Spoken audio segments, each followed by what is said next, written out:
पहिला चार्ज आहे Q1 at सेंटरवरती आणि दुसरा चार्ज आपण पुट केलेला आहे एका पॉईंटवरती, त्या चार्जला आपण नाव देऊ Q2. आता इथे दोन चार्जेस जर असतील तर coulombic force will be exist between this two charges. म्हणजेच कुलोम्बिक फोर्स जर आपण फाइंड केला या दोन चार्जेसमुळं तर तो फोर्स भेटेल आपल्याला पॉझिटिव्ह पॉझिटिव्ह या दोन चार्जेसमुळं.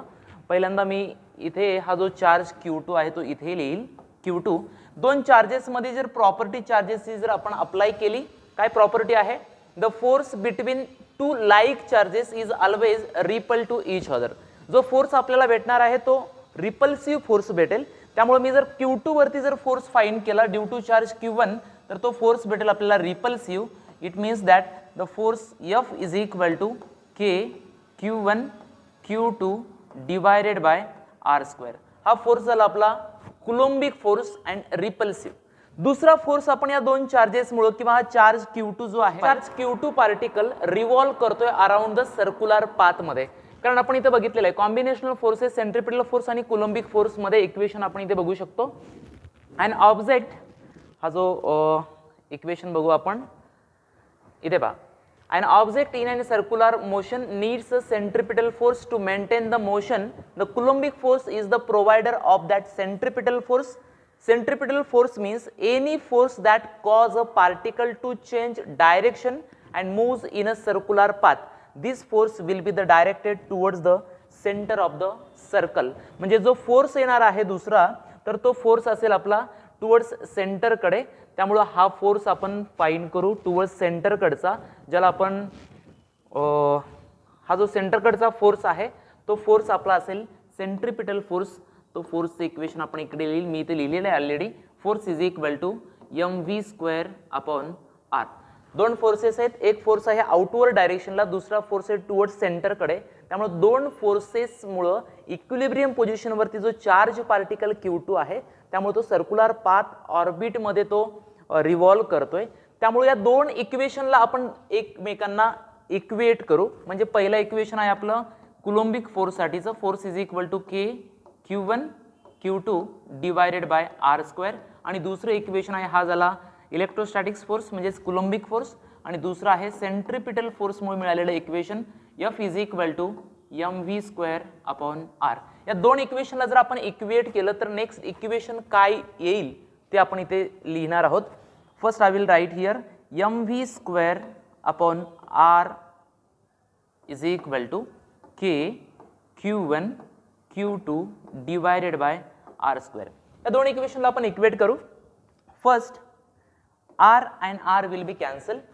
If the charge particle Q is revolving around the circular path, if the charge particle is making the circular path, it means that the velocity v is equal to r omega. हे equation आपल्याला माहिती आहे.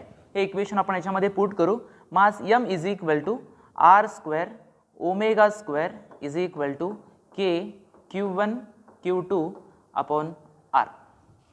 Right? I will take r in left hand side किंवा आपण left hand साइडची mr square जो आहे ती value आपण राईट हँड साइडला पाठवून देऊ. तर इक्वेशन आपल्याला भेटेल omega square is equal to K Q1 Q2 divided by mr cube. This is the equation of omega square.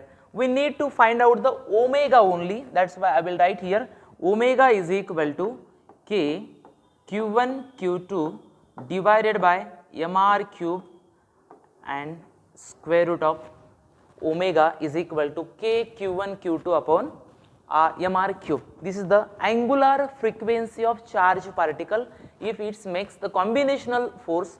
First is Coulombic force and second one is a centripetal force. Okay. आता आपल्याला time period find करता येईल. Time पिरियडचे equation आपल्याला माहिती आहे t is equal to 2 pi by omega. So I will put this value inside this equation, then I will get t is equal to 2 pi divided by under root K, sorry, here 2 pi upon omega, and t is equal to 2 pi divided by under root K Q1 Q2 divided by r square is equal to 2 pi under root mr cube divided by K Q1 Q2. This is the equation of time period.